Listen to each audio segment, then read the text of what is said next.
Welcome to this very somber edition of the Iowa Blog.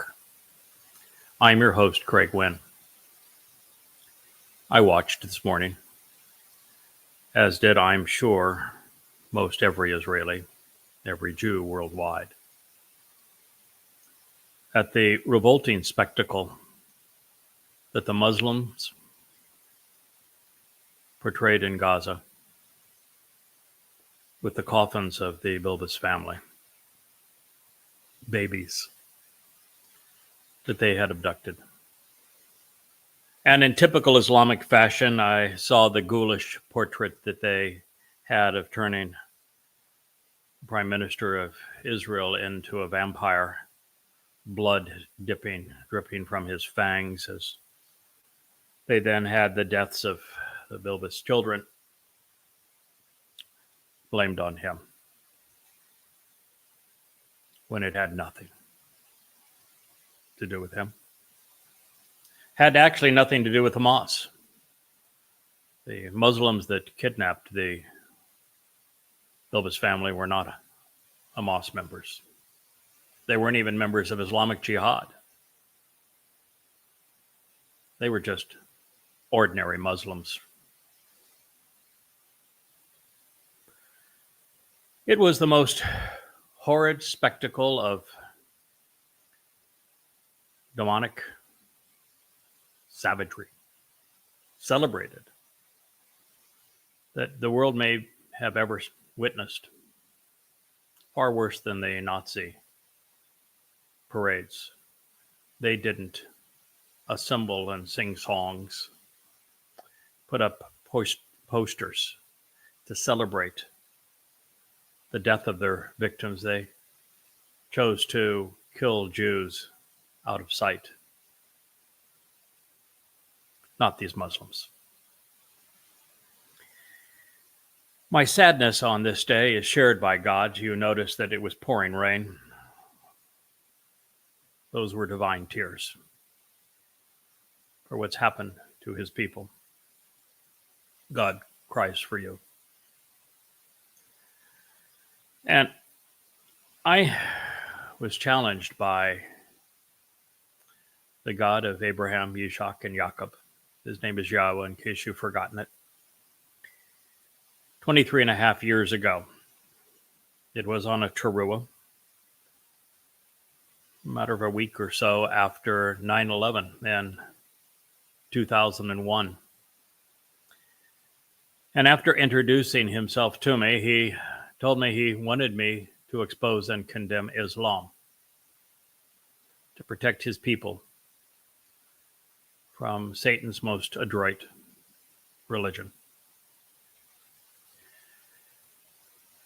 We're now 23 and a half years later, and I have not only, of course, completed what was Prophet of Doom, Islam's terrorist manifesto in Muhammad's own words, the most complete, comprehensive, contextual, correct, properly documented presentation of Islam's own scriptures ever written.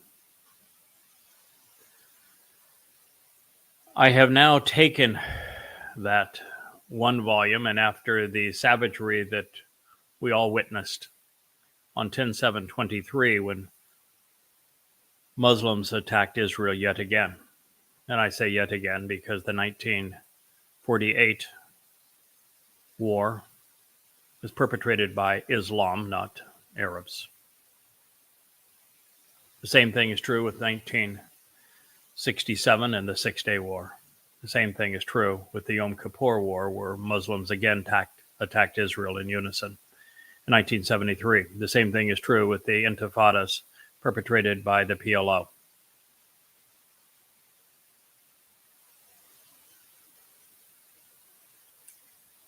The massacre, slaughter of children, torture children, burning children alive, mutilating children, cutting off their fingers and toes as their parents had to watch,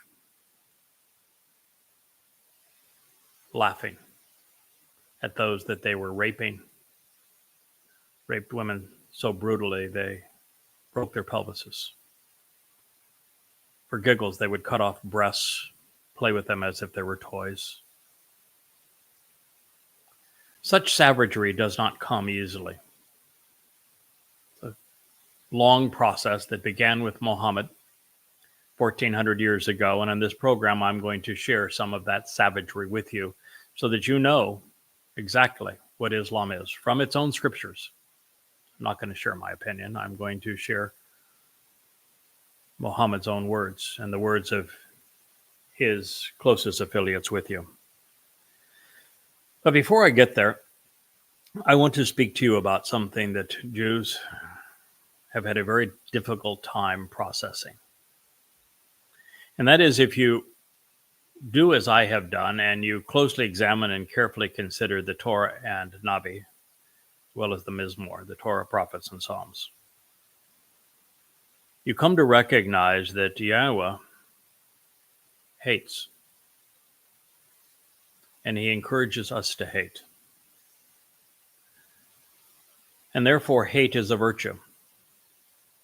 I first discovered this and wrote about it almost 20 years ago now. Began a series of books called Hate is a Virtue. And the reason hate's a virtue is that until we learn who and what to hate, why to hate, and how to hate, we can't be loving. We're incapable of being moral, just, fair, compassionate, until we learn to hate, how to hate, why to hate. People have long known that that being a pedophile is a very bad thing, and that we should hate pedophilia, and those who are moral know that we should also hate the pedophile. People who are moral know that rape is wrong, and that we should hate rape and those who are perpetual rapists.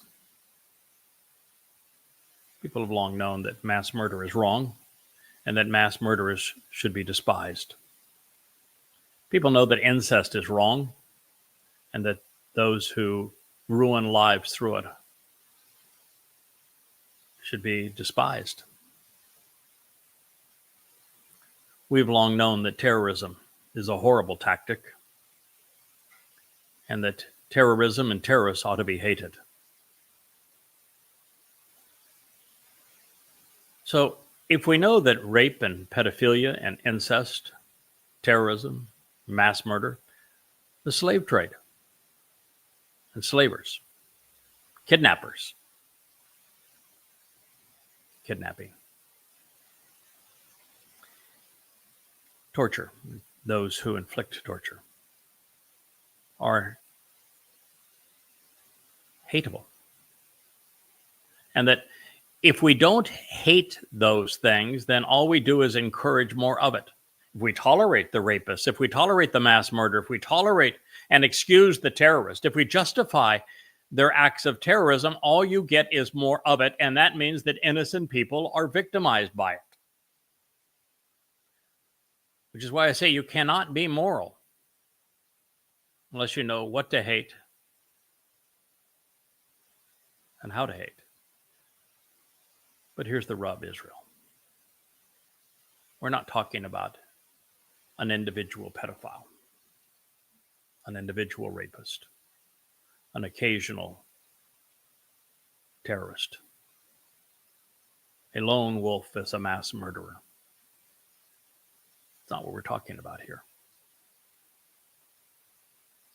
You see, all of those who came into Israel that were such savages, torturing, plundering, raping, murdering, and abducting, they all had one thing in common: Islam. Hamas, Islamic Jihad, Hezbollah, Boko Haram, Al-Qaeda, the Islamic State, ISIS,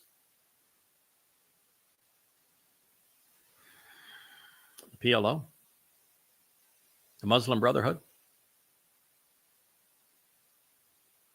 They all have one thing in common: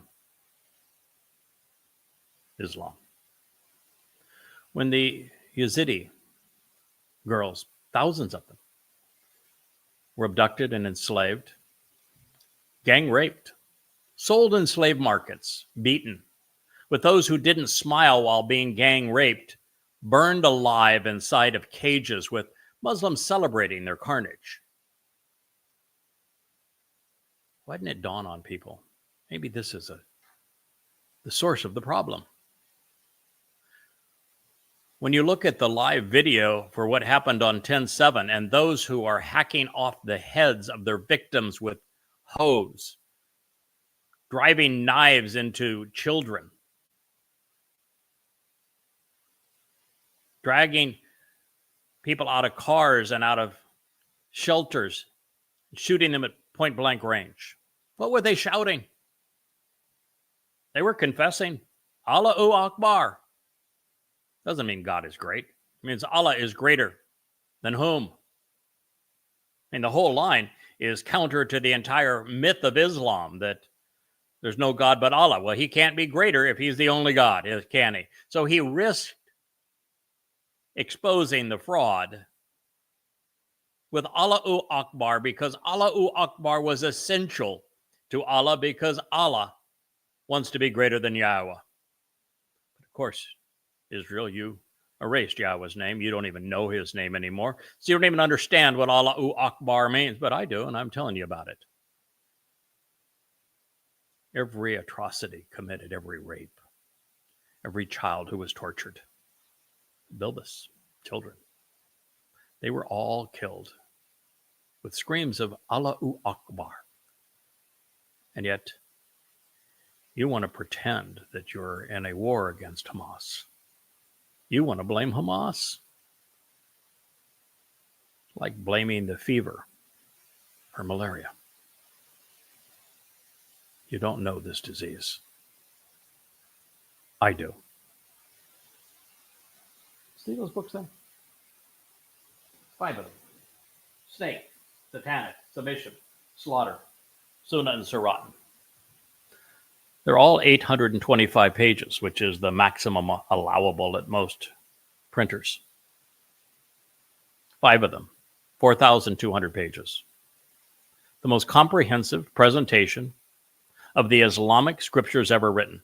No one on this planet knows Muhammad, Allah, the Quran, the Hadith, and the inception of Islam better than I do.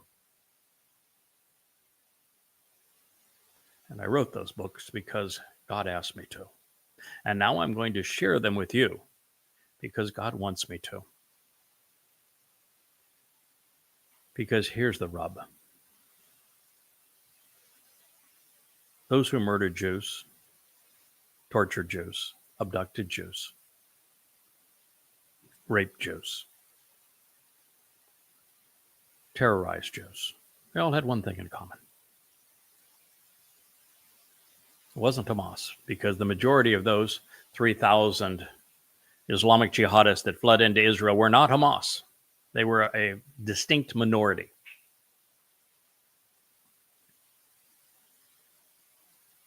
Islam is the only thing they have in common. So you need to understand what Islam really is. Because it is Islam that is condoning rape as a form of terror. Because Muhammad was a rapist. It is Islam that continues to perpetrate pedophilia because Muhammad was a pedophile.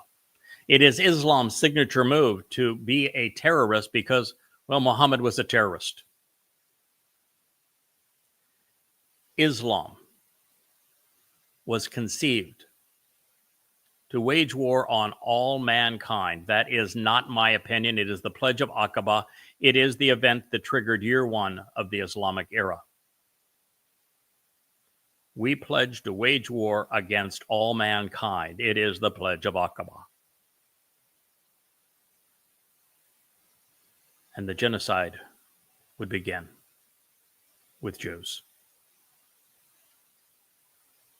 Israel, until you learn what it was that caused that spectacle that we witnessed this morning, it will continue. It will happen again and again. And you will continue to negotiate with these beasts and capitulate with them and trade innocent lives and even bodies for convicted terrorists and murderers, assuring a worse outcome tomorrow than you have endured in your yesterdays. You have only one opportunity to survive this, Israel, and that is to be among the few who shed their ignorance of Islam and who learn to wield words wisely. You see, what I have told you is what to hate. I've told you why to hate. But I'm about to tell you how to hate. Because you will make a bad situation worse. You will commit suicide if you go back into Gaza. On the morning of 10/7 of 23, I wrote an open letter to Israel. It's called At War with Religion. You'll find it in volume 1 of Goddamn Religion. Free online. Go to goddamnreligion.org, open volume 1. The chapter is At War with Religion. You will see exactly what I wrote to you on the morning of October 7th, 23, because I knew that you would invade Gaza. I knew that you would declare war on Hamas, and I knew that you would lose and that it would turn out very badly, and that's exactly what happened. What I said at the time is, if you use bullets and bombs instead of your brains, you're going to manufacture more terrorists than you killed, and that is precisely what we have witnessed. It should now be obvious to you that the IDF claims that they eliminated 20,000 terrorists in Gaza. By the way, you can't call anybody a terrorist. That's nothing but a tactic. There's no affinity with a tactic. You can't even name the casualties of your war correctly. You eliminated Islamic jihadists. But what I told you is that if you use bullets and bombs, for every one you kill, you will manufacture 2 or 3 more. That's the math of religion, particularly a religion that celebrates death. The highest calling in Islam is to die killing a Jew. You had 0 chance of prevailing. You were certain, destined, guaranteed to make a bad situation worse by invading Gaza and manufacturing more Islamic jihadists than were there when you invaded. And in the process, Israel, you turned the entire world against you. You're hated from here to there and everywhere. No, I'm not one who hates you. I love you. I risk my life for you. I will give my life to you. I wrote all those books for you. And I have another 30 books on the shelf at yadayad.com, all free, all for you. No one loves you more than I do. But sometimes when you love someone, you need to tell them the truth, even though it hurts. If you believe Netanyahu, who promised you that he was going to wipe out Hamas, that Hamas would not survive this war, that they would be obliterated, he lied to you. It wasn't possible. It's impossible. And Hamas is stronger now and in better control of Gaza than they ever were. And don't think for a moment that you're going to move 2 million malcontent Muslims out of Gaza into Egypt and into Jordan. And that will not happen. They have no intent on leaving because they are there to kill you. They don't want to be further away. And no Islamic country wants them further away because when they're in proximity to you, it's easier for them to kill you.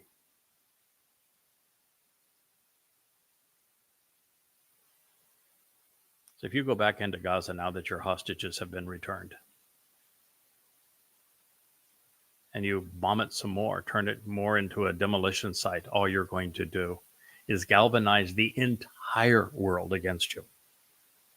Well, you'll have no one supporting you. And in this world, it's very difficult to be isolated like that. And for your very survival, you're going to capitulate, and you're going to accept a terrorist state carved out of your heart, which about 20% of Israelis are going to support because they're libertards. Don't have functioning consciences. And then on the next time that Islam decides that it's going to attack, they're going to attack you not only from the east and the west, from the south and from the north, but also from inside, right next to your heart.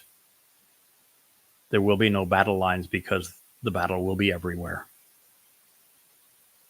And we've already learned that the Mossad is very good if the war is against the Egyptian military, the Jordanian military, the Syrian military. You're good at that. But you're really rotten when it comes to thwarting an onslaught of thousands, and next time it will be millions of jihadists. You don't have a clue how to respond to that. Now, the only response is preventive. And in this case, what I'm trying to encourage you to do is to know enough about your enemy that you can fight this battle and win it with words. You see, of Islam are so dark, they're so deadly, they're so savage, they're so demonic that they just need to be exposed. You need to be the voice that exposes and condemns the Islamic religion, using their scriptures against them. The very first thing I would do, first thing I said I would do on the morning of 10/7 was to trade the Dome of the Rock and Al-Aqsa Mosque for the hostages. They're not released immediately that day. Both of those buildings are destroyed. And yet they still stand. You traded convicted terrorists and murderers for your innocence. Some of you got back in coffins. Okay, I'm going to turn to a preface that I wrote for Goddamn Religion. It's in each of the 5 volumes. And then we're going to turn to chapter 1 of volume 4. It's called Islam's Holocaust.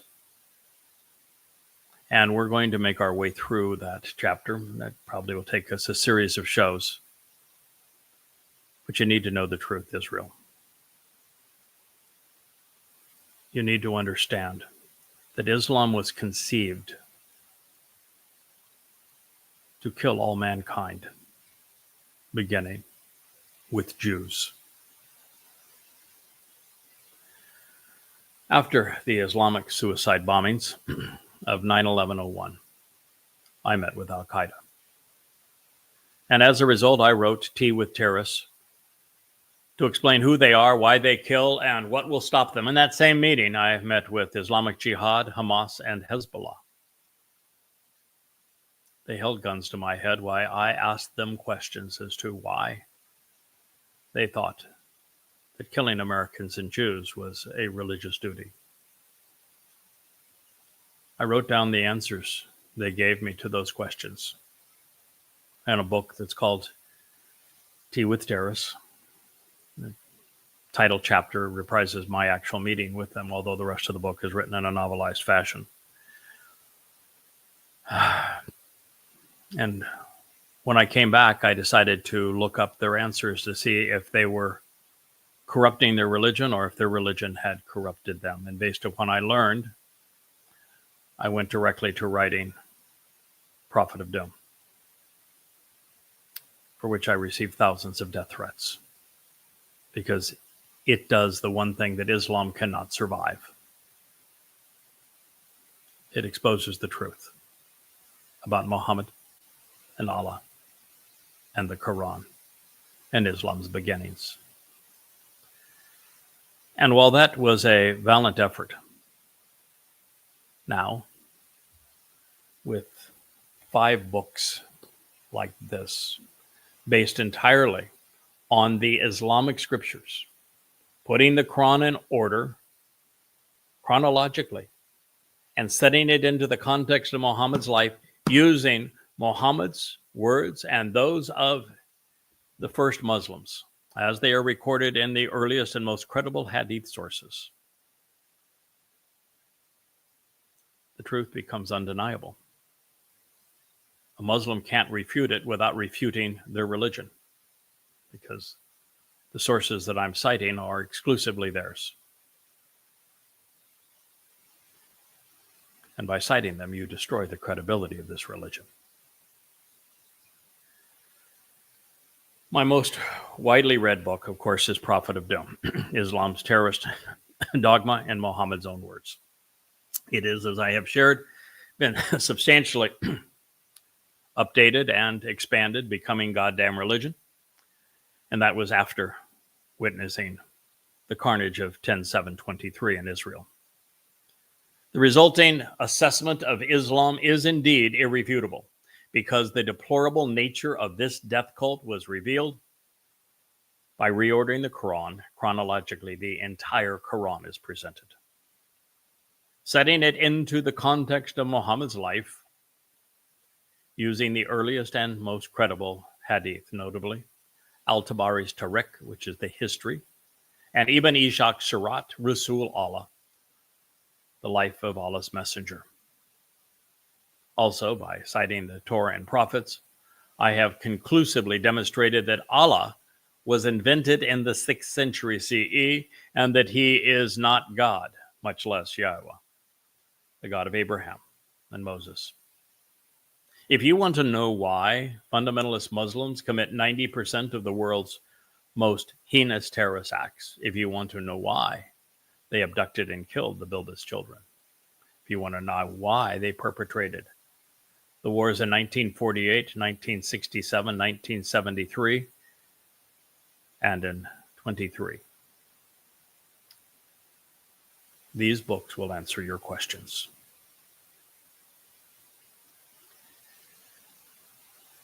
Chapter 1, Volume 4,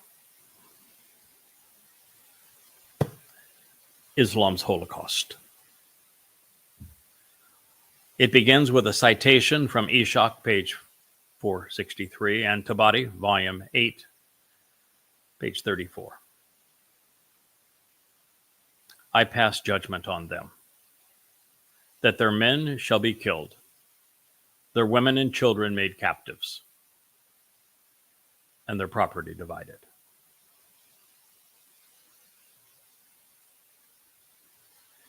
A great darkness was about to descend on Islam. Ishaq, 461.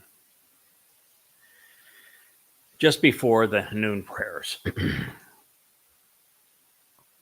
Gabriel came to the apostle wearing a gold turban. Now, of course, Gabriel didn't show up. Muhammad lied about everything. Gabriel isn't even an angel.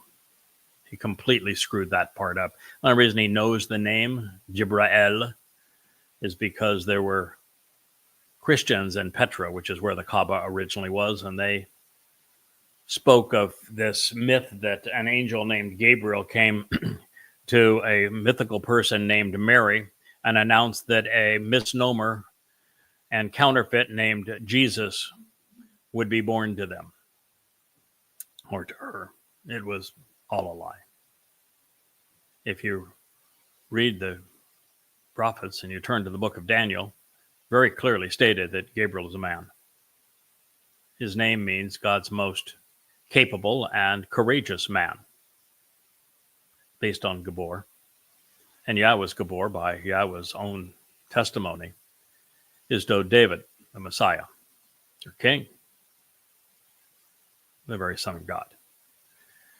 So when I read things like this from the Islamic scriptures, understand, I know that he is lying, and you should know he is lying, but you need to know what he said. You need to know the lie. So just before the noon prayers, Gabriel came to the apostle wearing a gold turban. He was riding a mule. Of course, yes, angels would ride mules, right? He said, "Have you laid down your weapons and stopped fighting, Mohammed?" "Yes," he replied. Gabriel said, "The angels have not laid down their arms. I have just returned from pursuing the enemy. Allah commands you to march to the Qurayza. I too will attack the Jews, and I will shake them out of their homes." Yeah, this is attributed to Dode. He is Gabriel. And in this case, the Muslim version of him, the Muslim counterfeit of him, rides a mule, carries weapons, and he goes off and attacks Jews. And they believe it. Now, when you talk about have you laid down your arms yet, prior to this, the Muslims and Yathrib got their clock clean. The only defensive battle that Islam would ever fight, of the 75 battles waged by Muhammad in the first 10 years of the Islamic era, only one was defensive. And it was defensive because his own kin, his family, came out of Petra, where the Kaaba was, and they were so tired of Muhammad torturing them, kidnapping them, robbing them, murdering them, terrorizing them, that they went to Yathrib to see if they could stop him. And they thought they had prevailed. They thought he was dead. And they wanted nothing else than just to stop the Islamic carnage. After the battle, they went away. Well, of course, the Muslims were petrified because they were whooped. Allah had not been Akbar. And so Muhammad, like all good pirates, knew that if you take a licking, the only way to keep your crew is for you to capitalize on an easy score. The Jews were unarmed. They were an easy score. That's why this occurred. So, angels in turbans, lumbering on mules, wielding swords, commanding Muslims to slaughter Jews. It's quite a picture of what Islam had become. Now, that notwithstanding, as I have shared with you, Gabriel is actually the Messiah. He's Dode. He's God's most capable and courageous man. He is not an angel. And his headdress will be as it was depicted prophetically in Zechariah and comprised of white linen. He will be suitably attired to anoint the mercy seat on the Ark of the Covenant during his return on Yom Kippurim, less than a decade from now. And from less than a decade as well, from the reenactment of this Islamic Holocaust. While a mule would fit among the other asses in this story, since Malak spiritual messengers fly, the plodding creature would otherwise be in the way. There had been no fighting during the Quraysh siege because the merchants gave up and they went home. And the people now being besieged were Jews. They were descendants of Gabriel's beloved people. They were not his enemies. He has and will fight to defend them, but he has never and will never fight to annihilate Jews. You should know, and I have shared it in earlier volumes of Goddamn Religion, that after Muhammad was run out of Petra, Kaabaville, and shame, following the satanic verses, following his threat to slaughter his own kin, following his idolatrous indulgence where he acknowledged that there were multiple gods in Islam, following all of this, and then he had his magical night's journey where he rode on a donk mule, a winged ass, from Petra up to Jerusalem to meet with all the Jewish bigwigs in the temple, and then fly off to heaven through hell. Of course, he didn't know that the temple had been destroyed 600 years earlier. He didn't know that The city actually had a name. There was Jerusalem. He wasn't smart enough to know any of these things. He just claimed that he'd flown there on a donk mule that night. He was mocked down to 5 Muslims. 12 years of preaching, he had 5 followers. Everybody who actually knew Muhammad, who listened to him, who heard what he had to say, mocked him. The Quran is filled with it.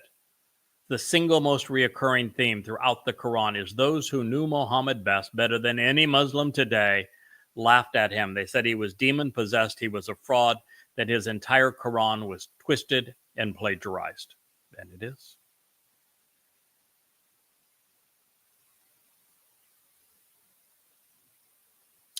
And so, being laughed out of town, Muhammad had to find some place to go. He ran into 20 pagans among a minority of the inhabitants of Yathrib, today's Medina. Yathrib at the time had 30,000 Jews living in it. It was the most populous and prosperous town in all of Arabia.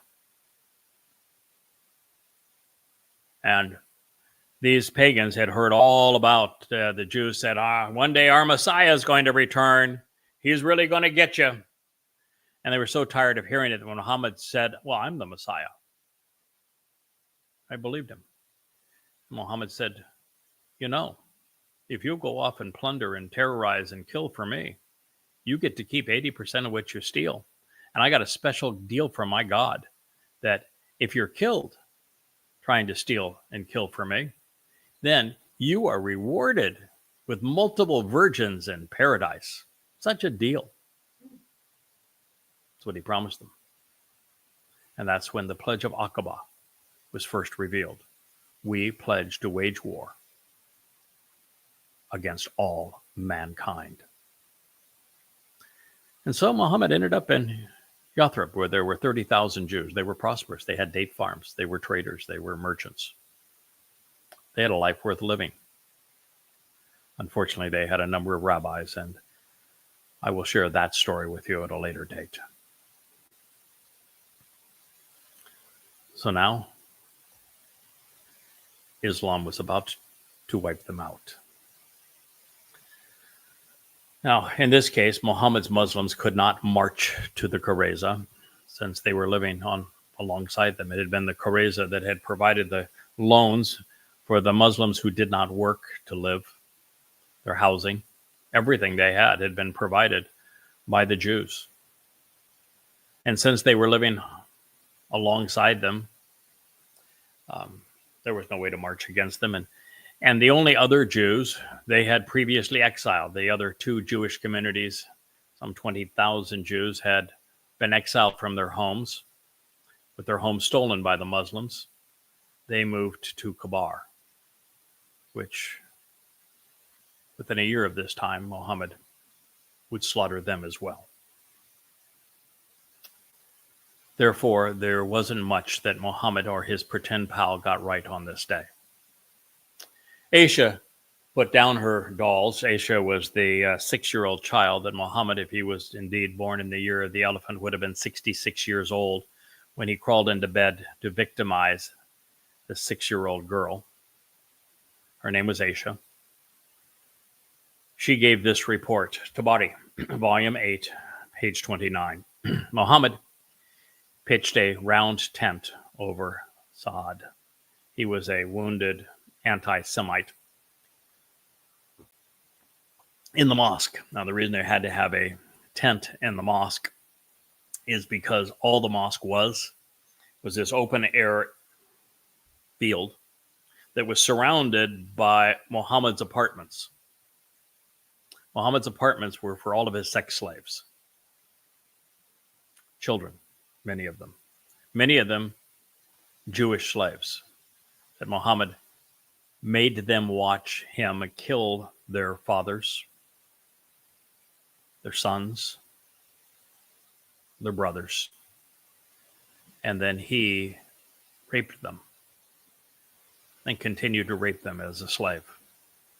So his mosque was nothing but this center field surrounded by Muhammad's apartments for his sex slaves. He laid down his sword, having just returned from the trench. The trench is the name of that battle, which was the lone defensive battle in the history of Islam's beginnings. Then Gabriel came to him and said, "Have you abandoned the fight? By Allah, the angels have not yet put down their weapons. Go out and fight the Jews." So he called for his breastplate and he put it back on, and they went out, and the Muslims followed him. This is the pretense for genocide. As I have shared, the mosque was nothing more than an open courtyard surrounded by the apartments dedicated to Muhammad's expanding harem, which was the reason for the tent. As for the sword, there was no indication that the Rasuli, that would be the messenger, ever wielded one. When the time came to kill, he mimicked his ungod and delegated the bloody chore to other Muslims. Now, Muslims, including Muhammad, hunkered down and shook like palm fronds in a tempest inside the homes they had stolen from Jews in Yathrib. It was the Quraysh who were stymied by the trench. The Quraysh were Muhammad's own kin in Petra.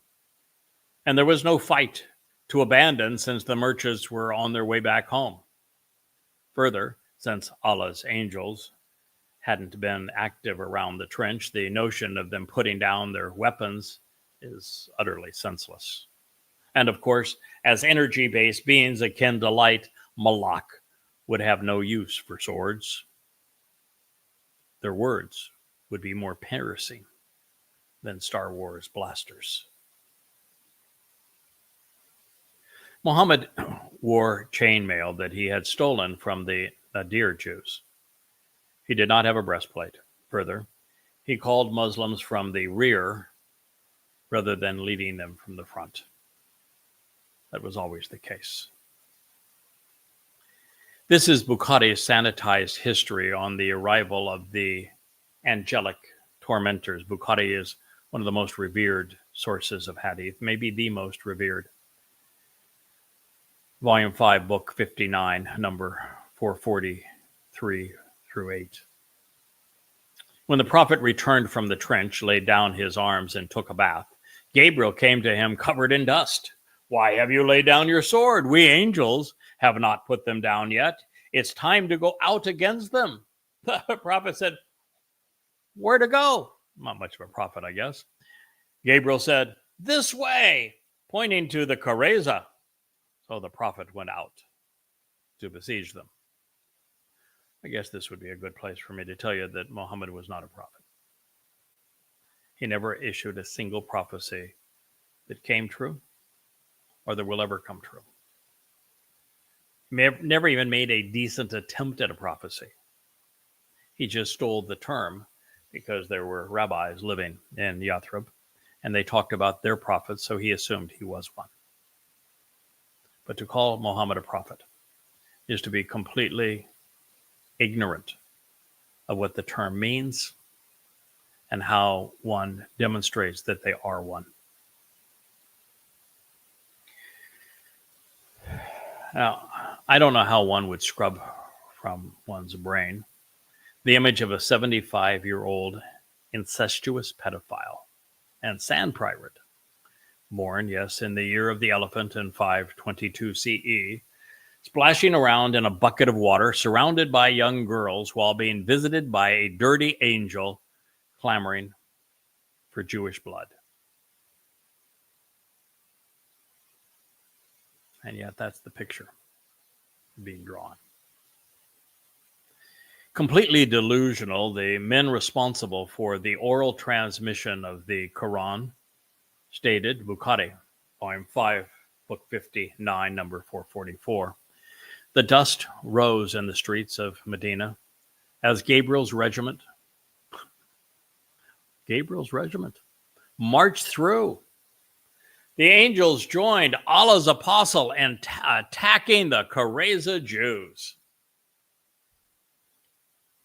If there is no justification for killing women and children, men, slaughtering Jews, just attribute one to your God. Yes, spiritual beings kicked up dust as they marched through the streets in pursuit of decapitating Jewish men, raping Jewish women, and enslaving Jewish boys and girls. On that basis, sure, why don't we believe that the Quran was actually a book? That Allah was actually a God? That Muhammad was a prophet too? Why not? Every one of those things is more credible.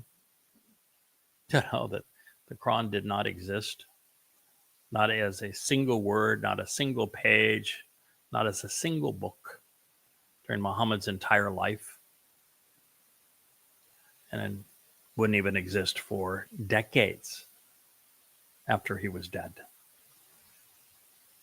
The Quran was not a book. Putting terror and plunder, slaughter and slavery ahead of teaching our prophecy, we read this both from Ishaq, page 461, and Tabari, volume 8, page 28. The sources that I am citing is the English translation of Ishaq's Sirah, created by Guillaume. About 1950, I think, is the original edition. Perhaps 1955, but in that range. Was published by Oxford University Press. All 12 volumes of Tabari's history. He was the earliest historian in Islam. Ishaq, by the way, was the first ever to record anything about Muhammad. Tabari came after him. Tabari was the first historian. He was the first Quran commentator as well. The translations here were all published by SUNY, State University of New York Press. The messenger commanded a crier to announce that all should heed and obey. He ordered that none should perform the afternoon prayer until after they had reached the Qurayza settlement. The Prophet sent Ali ahead with his war banner against the Jews, and the Muslims hastened to it. Ali advanced toward their homes and heard insulting language from the Jews about Allah's messenger. Ali ran back and told the Prophet that the Jews were rascals and that there was no need for him to go near those wicked men. Why? Muhammad asked. Have you heard them insult me? Yes, Ali said. Had they seen me, Allah's apostle replied, they would not have said anything of the sort. Psychopaths have very large egos. By the way, the reason that the Jews were mocking Muhammad is because Muhammad ran out of material for his Quran. When he was in Petra, he pilfered, plagiarized, twisted for his own use Hanif poetry. Hanif poetry was written by Arab converts to Judaism in Yemen. The proof of this is overwhelming. He just simply called it his own, applied it to his own situation, twisted it, perverted it to serve his interests. When he moved to Yathrib, now he had a vast reservoir of material to pilfer because the rabbis had just completed their Babylonian Talmud. And Muhammad negotiated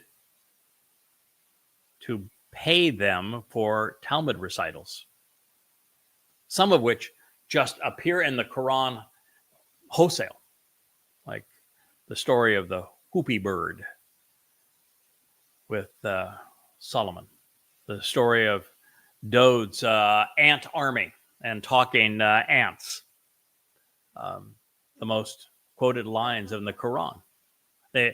The whole story of Abraham axing the biggest idols in Babylon, and then claiming that the biggest of the idols was the one that hacked the other idols to death, making, I guess, the biggest of the idols a real god. Maybe making him Allah, I guess. These stories all came from the Talmud. The only reason that you read about Moses and Daud, David, Solomon at all in the Quran is because the rabbis had sold Muhammad Talmud readings. And then when Muhammad twisted those stories to serve his personal interest, to make it applicable to his despicable life as a sand pirate and sexual pervert in Yathrib, they mocked him. They said, you can't attribute that to Allah. You bought those stories from us. They don't apply to this situation. You're making a fool of yourself. And it's obvious, you read the story. He did make a fool of himself, and he did buy them. The Quran is full of confessions that he purchased them.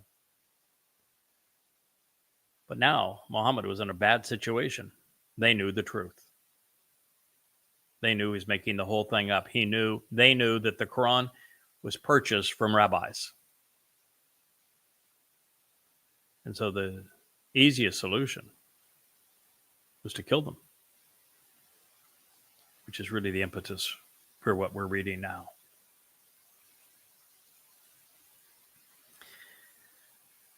The message of the Islamic crier on this day was diabolical. It was barbaric. A cruel and sadistic tyrant was in command of a malicious and immoral group of malcontents. He was over a group of Muslims no different than what we witness in Gaza. And there would be hell to pay. Slaughtering Jews had become a religious rite more important than prayer. Islam announced that it was at war with God's people 1,400 years ago, and Jews, you are not aware of it. You have not been listening. Ignorance is not bliss. It is what caused the Bilbis children to die. Since Islam's declaration of war against Jews was made by Muhammad and approved by his God, since it is undeniable and written in blood, why don't Jews living in Israel respond to this never-ending call to annihilate them with a declaration of war against Islam? The nation's fight for survival is not against Arabs, Hamas, Fatah, the PLO, Hezbollah, Iran, Lebanon, Syria, Jordan, or Egypt, but instead it's against the religion presented in the Quran, in the Sunnah of Allah and Muhammad.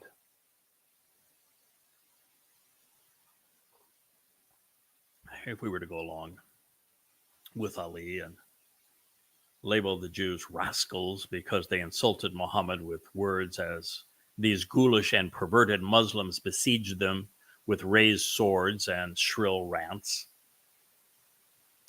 then it's an honor to be among the rascals.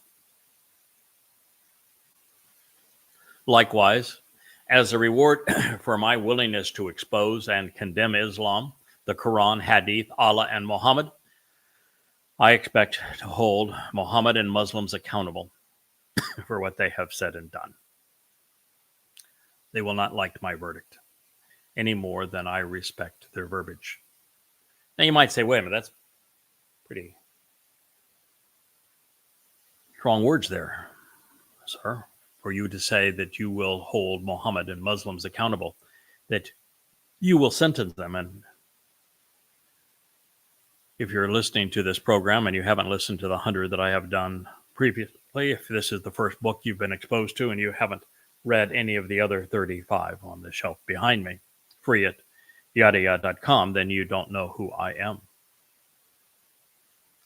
But once you come to know who I am, you will know that I have been given this responsibility.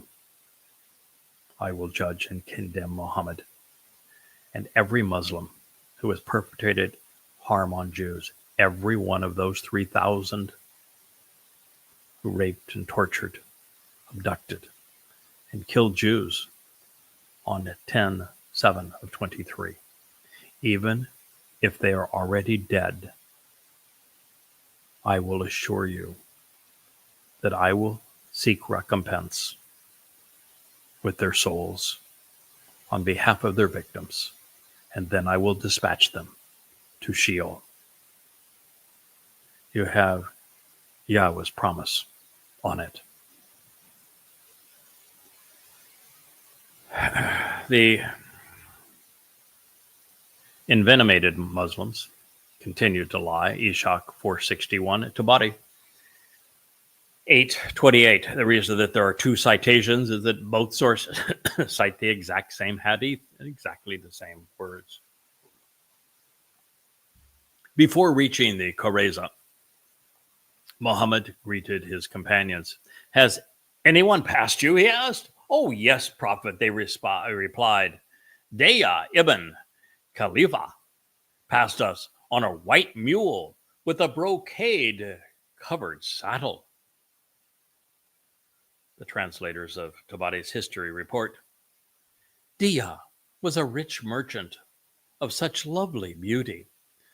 The angel Gabriel is said to have assumed his features. When he arrived in Medina, every woman came out to look at him.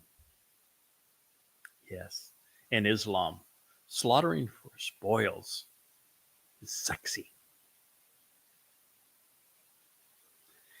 Ishaq 461, Tabari 828, volume 8, page 28. Allah's apostle said, that was Gabriel. He was sent to the Qurayza to shake their homes and to terrorize them.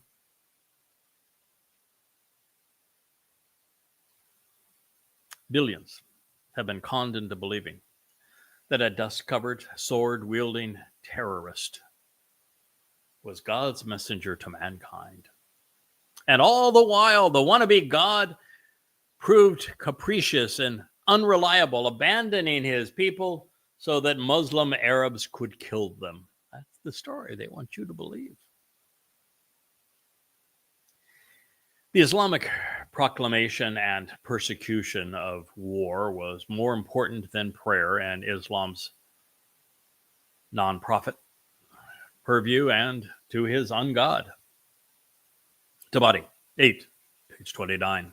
The Holy Prophet, peace be unto him, said, no one should pray the afternoon prayer until they are in the territory of the Qurayza, because warfare against the Jew is incumbent upon Muslims.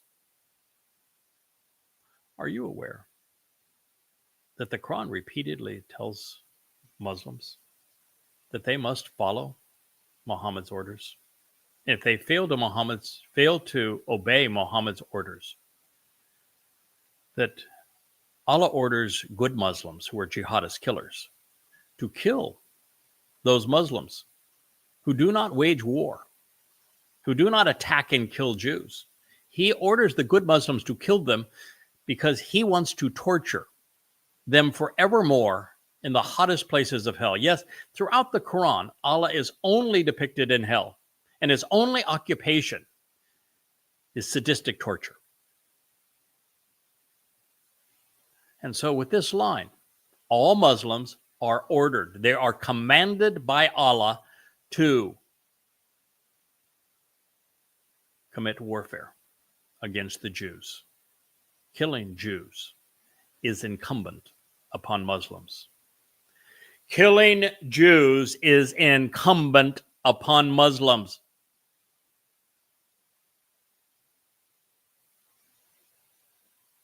It's not a perversion of the religion. That's not a radicalization of the religion. That's not a corruption of the religion. You can't fix that part of the religion.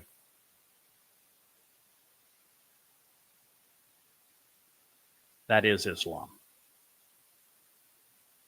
Warfare against the Jews is incumbent upon Muslims. Now, mind you, this Jewish community had lived there for better part of 1,000 years.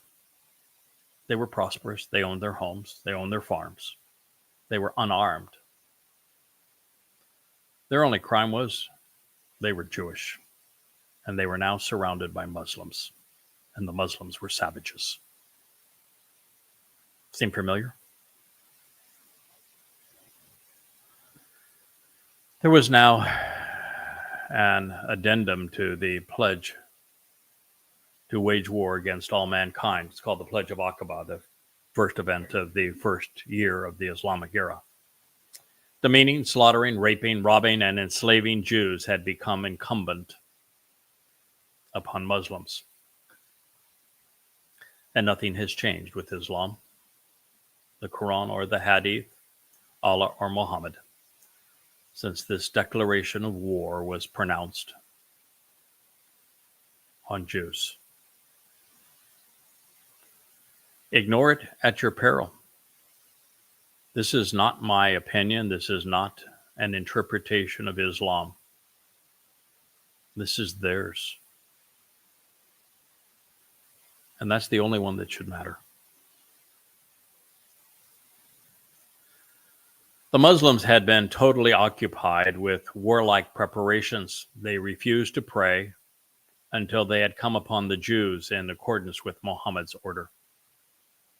Allah did not find fault with them in his book, nor did the messenger reprimand them for it. No reason to pray. No reason to be religious, because the religion was now kill the Jews. That's Islam. Right from Muhammad's lips. Endorsed by Allah. Yes, they were being religious. So, postponing this prayer so that they could decapitate innocent men, rape little girls, enslave little boys, rob Jewish families, must have been a tremendous sacrifice for them. Nevertheless, they were setting a fine example for Islamic terrorists everywhere. It's pretty hard to misinterpret this prophetic decree. Warfare against the Jews is incumbent upon Muslims. And don't make the mistake of thinking that the Jews had attacked Muslims and that the Jews were armed and that the Muslims were defending themselves. The Jews were unarmed. They had never attacked a Muslim. The Muslims were armed and they slaughtered the Jews who were unarmed. This wasn't warfare. This was genocide. This is religious savagery at its very worst. Demonstrating his deep-seated abhorrence of Jews, Muhammad unleashed what we would call hate speech today. Tabari 8:28. When the messenger approached the Jews, he said, "You brothers of apes, Allah shamed you and cursed you." Muhammad's mouth was as foul as his manners. But I suppose having a trash mouth made him ideally suited to recite the Quran. He is now justified genocide against Jews by claiming that his God endorsed it. They had it coming. Why? Well, because they were Jews. You might wonder, why would Allah, the ungod of Islam, be so fixated on killing Jews? The answer is really quite simple. And I don't think there's a single Jew out there that knows the answer. The answer is, who did Yahweh choose? Who were his chosen people? Jews. Who revealed the Torah and prophets? For Yahweh. Jews. Whose name means Yahweh's beloved? Have you heard of Yahud? From which we get Jew? Who is the Messiah, Son of God? But the most Yahud of all Yahudim, to David. You see, Allah hates Yahweh. That's why there is the phrase, Allahu Akbar. Allah is greater than the God of the Jews. Or so he wants you to believe. And the best way to attack Yahweh, the best way to rise above Yahweh, the best way to pretend that you're a God is to denounce those who the real God chose to love and to reveal himself through. Now, I'm going to tell you, Jews, you've done a really rotten job as it pertains to Yahweh, because you erased his name, because you stopped speaking for him 2,500 years ago when the last of you served as his prophet, Malachi. And not a single Jew in all of Israel, and very few in the world at large, and none apart from those that I have inspired with my books, knows Yahweh or speaks for him or has any clue about any of this. So while Yehudim means beloved of Yah, I can assure you that God views Muslims as asses. In fact, he even said so. You're familiar with the prophecy on Ishmael, from whom Muslims claim to have been descended? He'll be a wild ass of a man. He will live in hostility with his brothers, his hand against his brother's hand raised against him, and he will live in hostility with the entire world. You're familiar, right? God was speaking of Muslims. And it is Allah, of course, who will be eternally shamed, because Allah is Satan. And it's obvious. Verbal abuse was Allah's forte. As a result, Islam became a blood sport. Bukhari, Book 5, or Volume 5, Book 59, number 449. On the day of the Qurayza siege, Allah's apostle said to Hassan, "Abuse them with your poems, or Gabriel is with you." As Gabriel's herald and servant, be assured that my Messiah, shepherd, brother, and king, is as opposed to Muslims as they are hateful of Jews. And as it was written, when one man toppled a Philistine giant, causing him to be the first to perform the prostration. Yes, a Philistine did create the prostration prayer move.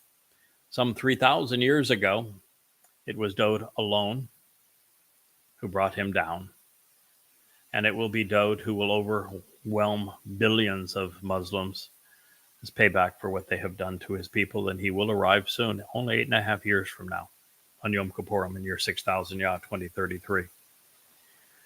Demonstrating the lack of objectivity that Islam requires, those who recorded this hadith said that the Jews responded sarcastically to Muhammad's slur. They said, "Abu al-Qasim, you have never been one to act impetuously or violently." Well, that was all Muhammad knew. He had become a one-trick camel. He was run out of Kaabaville, Petra, because he had threatened to slaughter his own people. And then he did so. The 8th surah of the Quran is all about, of him attacking a caravan of family members at Badr. And since that time, he had led one terrorist raid after another. That's all he knew, was being a violent sand pirate.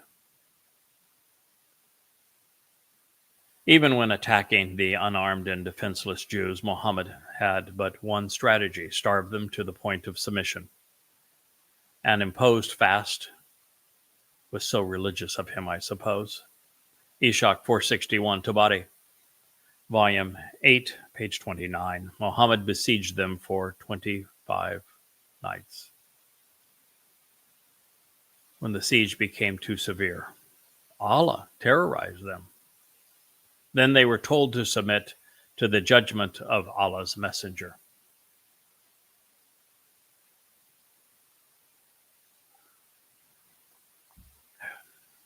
It's tough to read, but you need to know this story. Muhammad and Allah had become indistinguishable, of course, by this point. They were Islam's holy trinity, a false god, a false prophet, and the demonic spirit possessing the Rasuli to turn three personas into a unifying, terrorizing tyrant. A Tabari Hadith proclaims, Tabari, volume 8, page 29, Abu Lubaba gave the sign that it would mean slaughter. So they said, we will submit to the judgment of Saad. I guarantee you they never said such a thing, but nevertheless, it makes Muslims feel all warm and fuzzy. Now, it was Saad's dying wish to see Jews massacred. He was a raging anti-Semite, a bloodthirsty Islamic terrorist. And since he was the most fervent Jew hater in the land, this request isn't the least bit credible, but nothing in Islam is credible. I'm not telling you this because any of it's true. It is only what is the basis of Islam.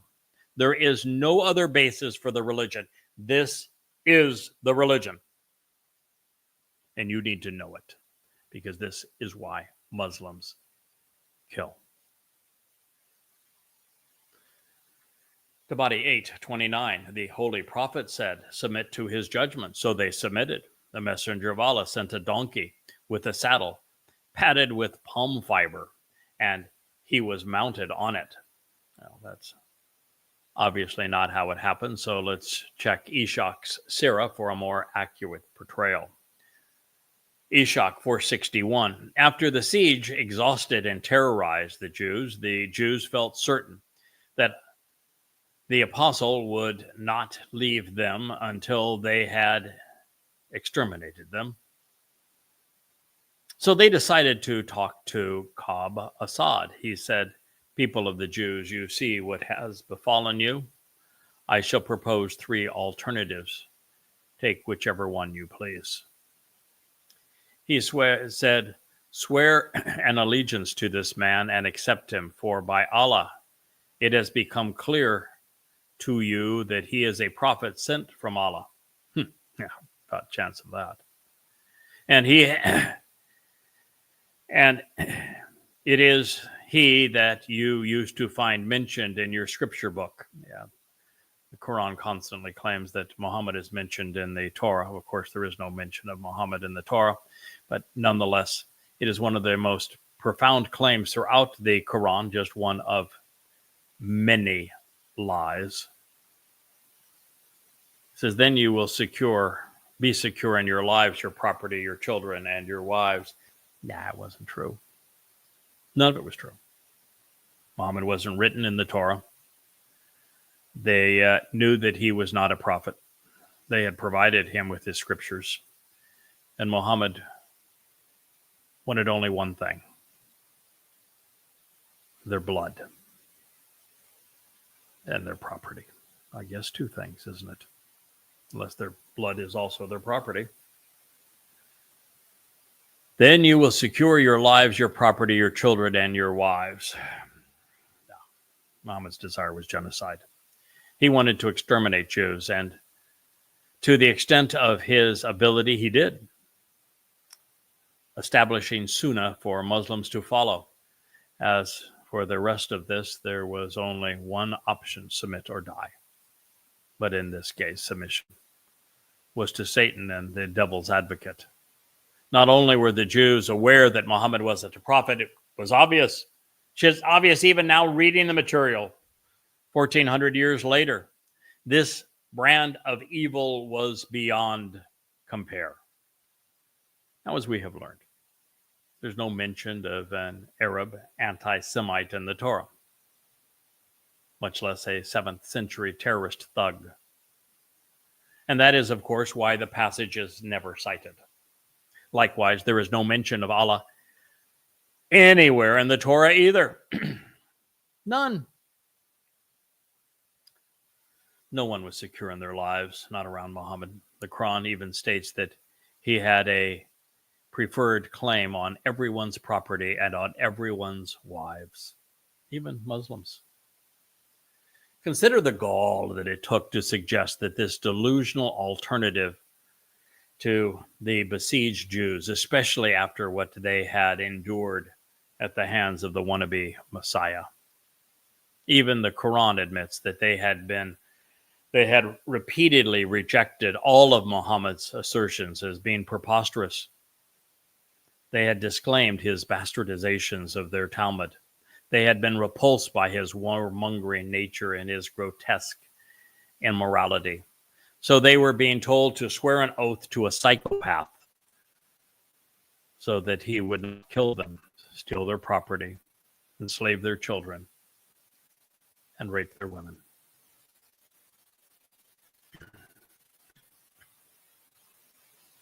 Ishak, 462, Tabari, Volume 8, page 30. The Jews said, by the way, when you have the Jews said, it means it was never said. It's just being put into the text for religious reasons. We will never abandon the Torah or exchange it for the Quran. I wouldn't say that because they abandoned the Torah for the Talmud. Assad said, and by this point, the Quran was sounding a lot like the Talmud because, well, the rabbis had recited their Talmud to Muhammad, which became the basis of the majority of the Quran. Assad said, since you reject this proposal of mine, then kill your children and your wives and go out to Muhammad and his companion as men who brandish swords, leaving behind no impediments to worry you. If you die, you shall have left nothing behind, and if you win, you shall find other women and children.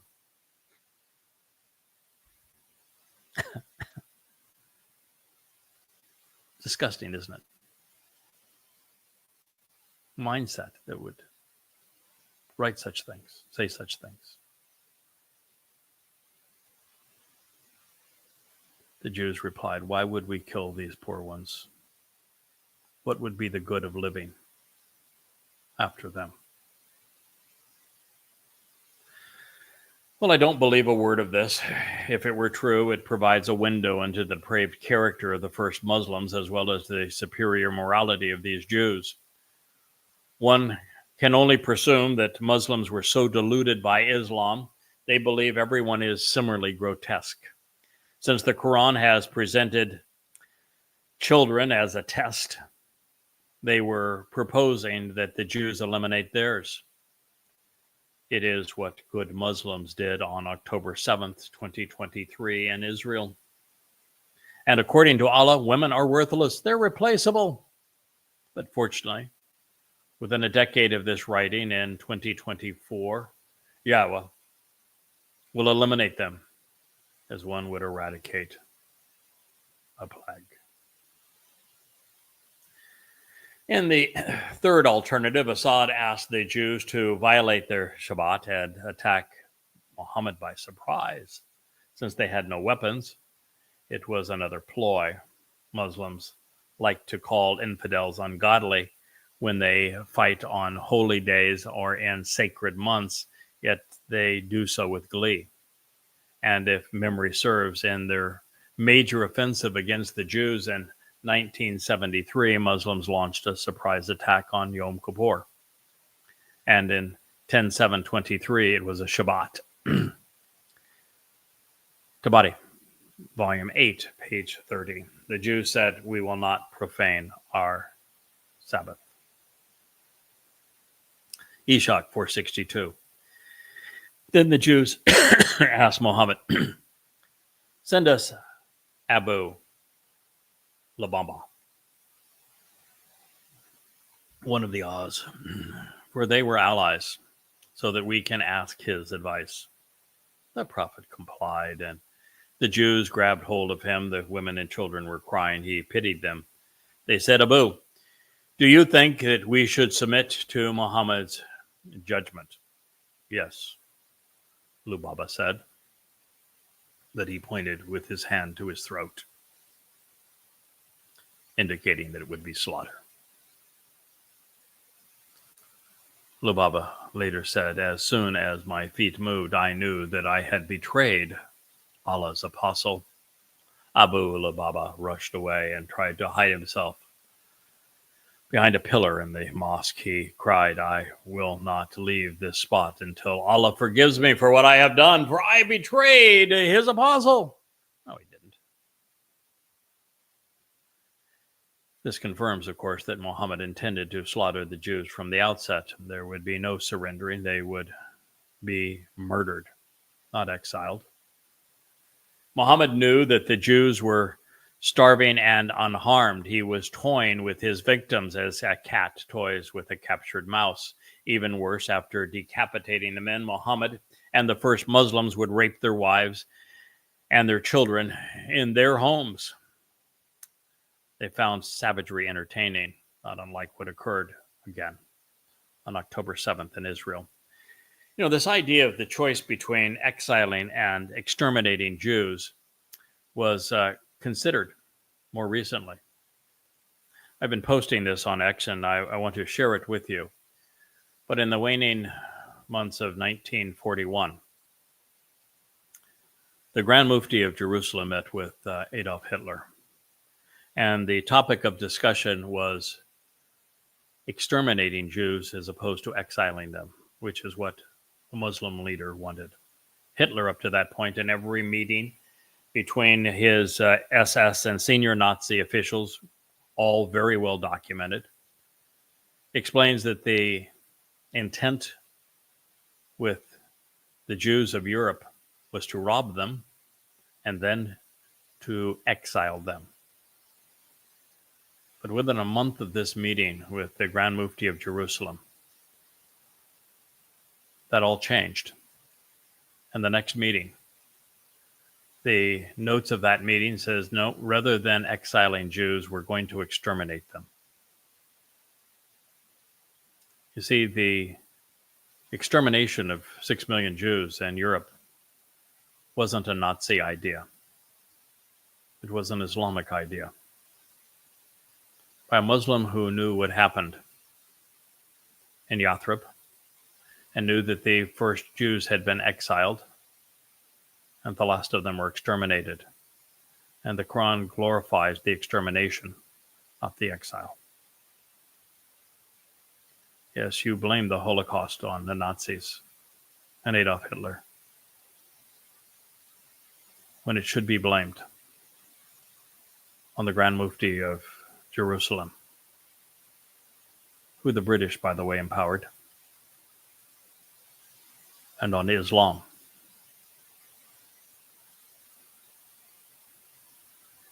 Terrorizing God's people was all laughs and giggles for these Muslims. Ishaq, 462, Tabari, 832. This is very much like what happened in Gaza, where they were throwing candy, playing music, all smiles. They brought their children out to watch the coffins go past the bodies of babies Muslims had murdered. I heard Allah's apostle laughing at daybreak, so I said, why are you laughing, Prophet? May Allah make your laugh a hearty one. He replied, Lubaba has been forgiven. The depravity of a man who would laugh at this. It's reminiscent of Hitler, who said in Mein Kampf, I have become incapable of pity. It's true of all psychopaths. Muhammad was a psychopath. And the similarities don't end there. Hitler turned his command posts into many brothels from which he orchestrated the extermination of Jews. This last conversation took place in one of the many apartments that comprised Muhammad's mosque, his command center. When Salama, the wife with whom their prophet was being intimate, heard that Abu Lubaba had been forgiven, she asked, Ishaq 462, Tabari 832, can I give him the good news? Oh, he said yes. So she went and stood at the door of her room and said, oh, Lababa, rejoice, for Allah has forgiven you. Pretty much confirms the way that I described the mosque was accurate. Another treasure from this dark dawn also smacks of Hitler and his Nazi goons. Mohammed had personal SS guards like Der Fuhrer's stormtroopers and the SS Ishak 463. Amir went past the apostles' guards who were commanded that night by Masama. He challenged him. Last time I checked, Moses didn't have an armed guard. I don't either. And I've received thousands of death threats from Muslims, but Muhammad not only had them, Masama, his senior guard, was none other than the assassin who had murdered the first Jewish journalist. Remember, in an earlier volume, for those who have read these books, he said, I will kill him for you.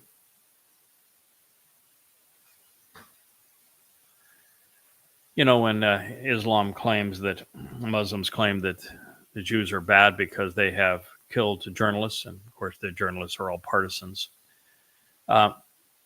Muhammad killed every journalist of his day. Everyone. They were all assassinated. The stories are detailed throughout the Hadith.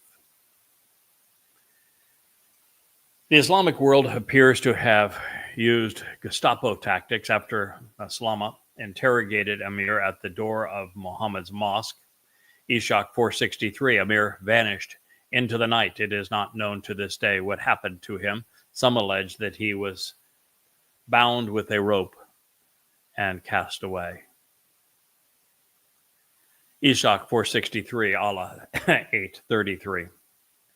In the morning, the Jews submitted to the judgment of Allah's messenger. The Oz leapt up and said, Muhammad, they are our allies.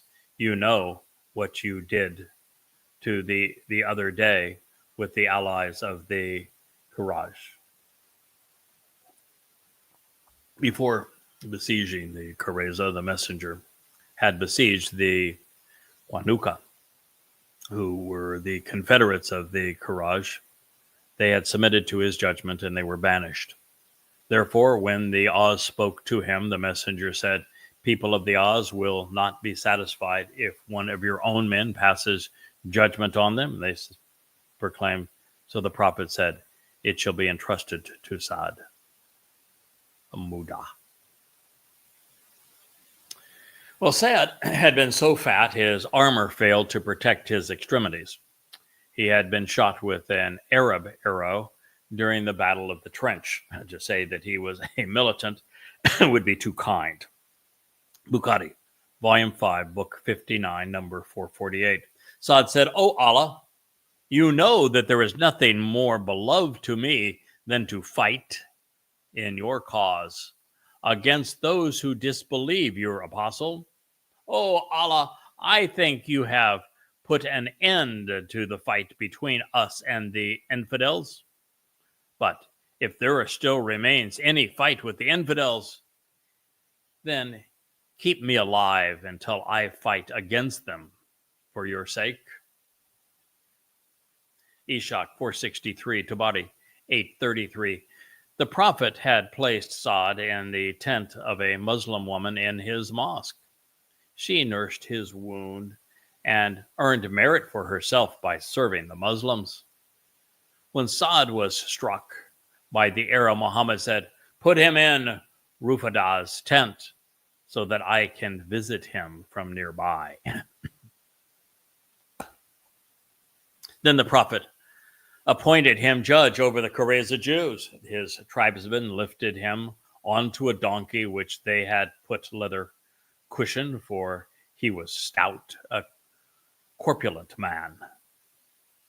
En route to Muhammad, the Oz said, treat our client well, for the prophet has put you in charge of this matter.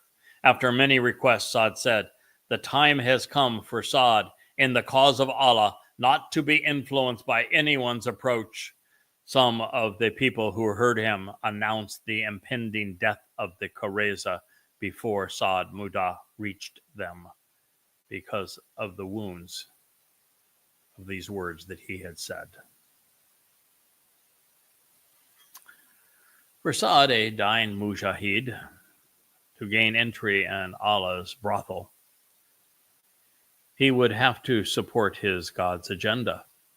So, Ishaq 463, Tabari 8, page 34. When Saad reached the messenger of Allah and the Muslims, the Prophet said, "Arise and go to your master and help him dismount." Then Muhammad said, "Pass judgment on them." Saad said, "I pass judgment that their men shall be killed, their women and their children made slaves, and their property divided." Allah's apostle proclaimed, "You have passed judgment on the Jews with the judgment of Allah and the judgment of his messenger, that their men shall be killed, their women and children made captives, their property divided." That is the judgment of Muhammad and the judgment of Allah. You may have noticed from the page numbers I was referencing in these volumes that I have reported every hadith, all of them, every single one, that was collected by Tabari, Ishaq, and Bukhari, the three most revered Islamic sources, regarding the assault on Yathrib's last Jewish community. 1,400 years of toil was about to be erased with the blade of a sword. In the midst of this Islamic pandering, there wasn't a word about Jewish combatants. 3 settlements, 3 sieges, and yet the Jews never struck a blow. This was textbook terror. It was a grotesque act of racially inspired genocide with a religious twist. The motivation was greed. The Jews embodied everything the Muslims had failed to achieve. They were productive, prosperous, moral, literate, peaceful, honest, discerning, and known by God, with actual prophets and inspired books.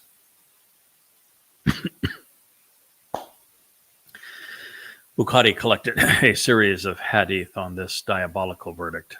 Bukhari, Volume 5, Book 58, number 148, as well as Book 59, number 447. Saad came riding a donkey, and when he approached the mosque, the Prophet said, "Get up, for the best among you."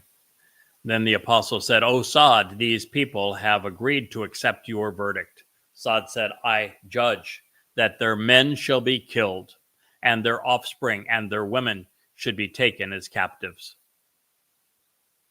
The Prophet said, "You have given a judgment similar to Allah, the king's judgment."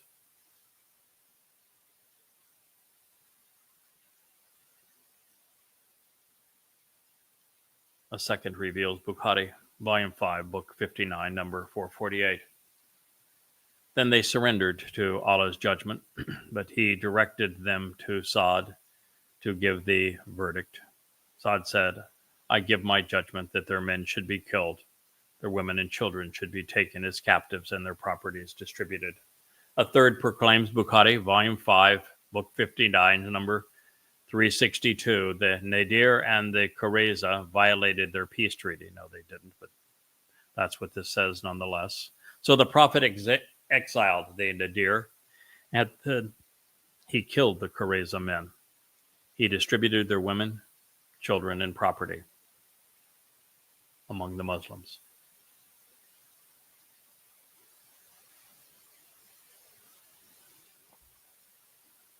And what do you suppose the Muslim militants did to these women? The Quran says that they forced them into prostitution. The hadith says they raped them. Bukhari, book 5, or volume 5, book 59, number 459. I entered the mosque and saw Abu Said set beside him and asked him about sex. Abu Sayyid said, "We went out with Allah's apostle, and we received female slaves from among the captives. We desired women, and we loved to do coitus interruptus." Yeah, that's what it says. I didn't change a word. They raped them. Another Bukhari hadith goes on to report that Muhammad never grew weary of tormenting Jews. Bukhari, volume 5, book 59, number 461. He exiled all the Jews from Medina. It was actually Yathrib. They were the Jews of the Qanuqa, the Jews of the Haritha, and the other Jews from their homes. It was something this character crippling. This important to know that there were many confirmations, each affirming that Muhammad was a terrorist while destroying the myth that he was a prophet. His Islam was a terrorist manifesto, pure and simple. Islam was conceived for rape and for plunder. And on this day, the first Muslims were doing what they did best. Tabari 8:34. Saad turned away from the messenger out of respect. He said, "I pass judgment on the men that they shall be killed, the property divided, and the children and women made slaves." Muhammad replied, "You have passed judgment on them with the judgment of Allah from above the 7 heavens." The chorus continues with this refrain, Tabari, volume 8, page 39. After the affair of the Qurayza ended, the wound of Saad broke open. Aisha reports he passed judgment on the Jews and prayed, saying, "O Allah, you know that there are no men whom I would rather fight and strive to kill than the men who called your messenger a liar." Those who knew Muhammad best called him what he was. And for that, they were killed. Before we review what happens next, I want to reacquaint you with the salient verses of the 33rd Surah, which serves as the model for the Holocaust.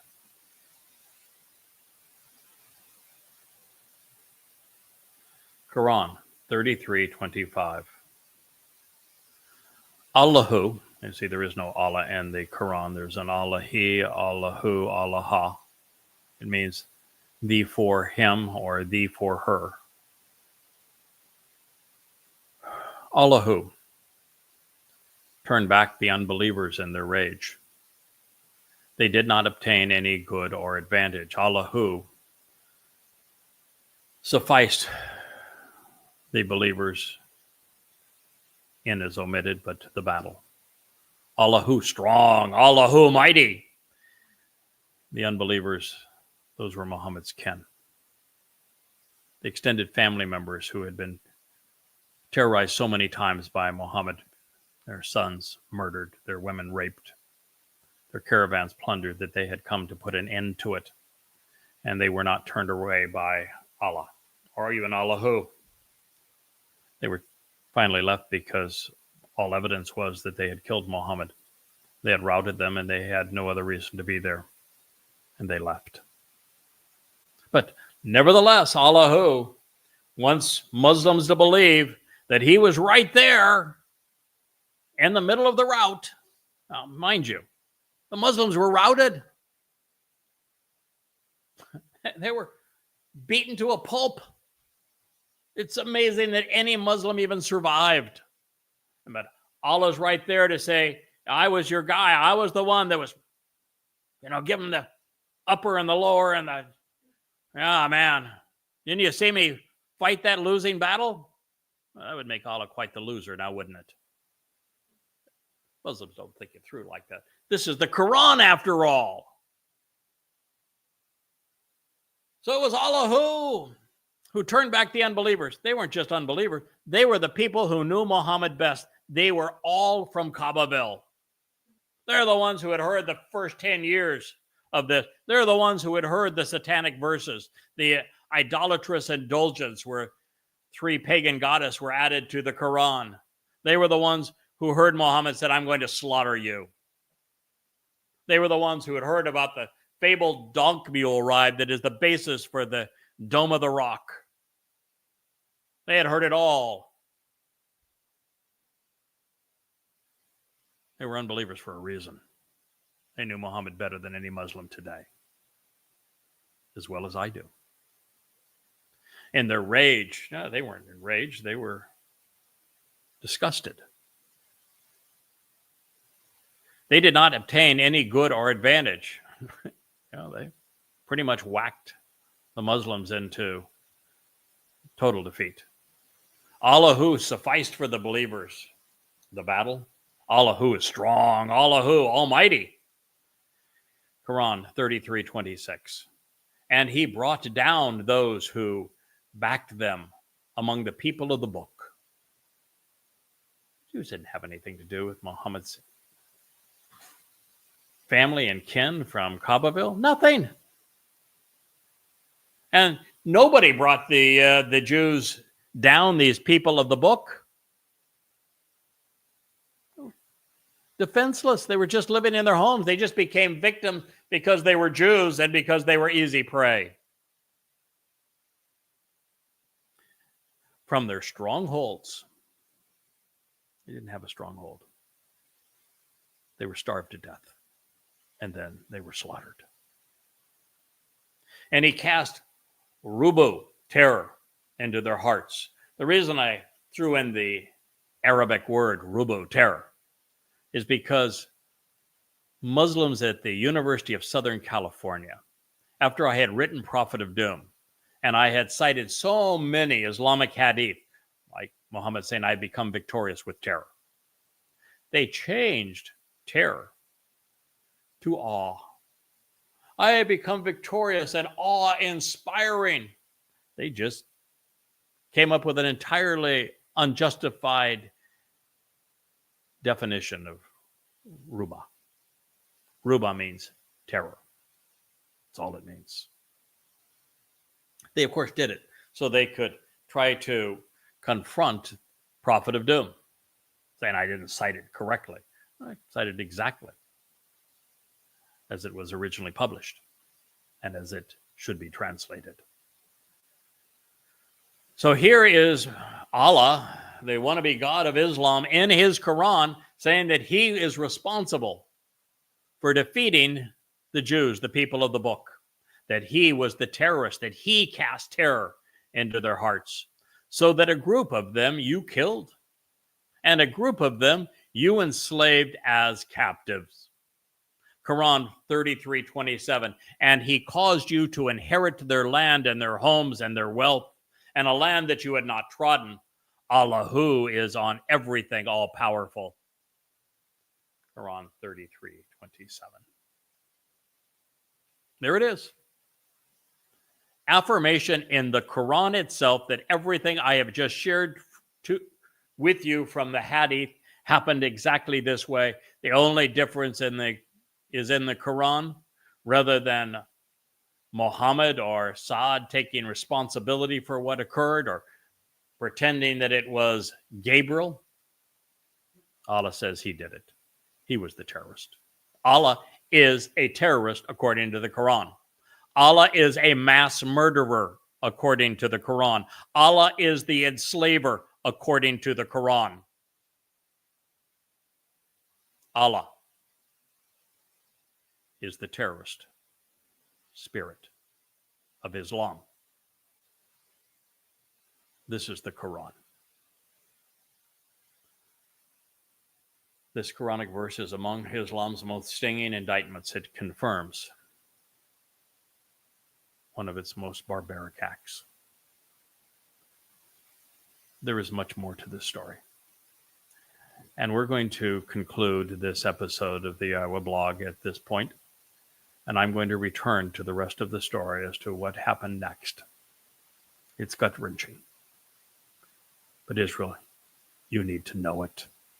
You need to know that Islam, its God, its wannabe prophet, its Quran, the Hadith, the entire goddamn religion declared war on you, seeking to annihilate you 1,400 years ago, and nothing has changed.